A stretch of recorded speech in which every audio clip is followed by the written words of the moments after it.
อันนี้เป็นทางไปเมืองค่ายทางไปตัดกงซีเนาะที่ว่าอันนี้มันตอนดิน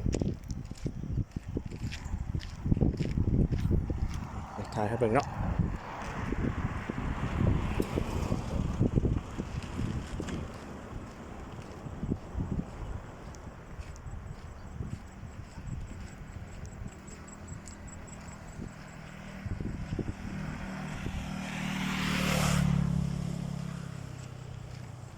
ประมาณมันรถ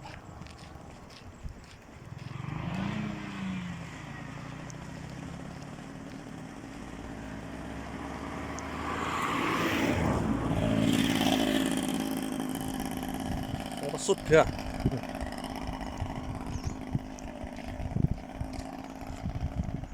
ดีสุดปลายนี่เนาะปลายบาน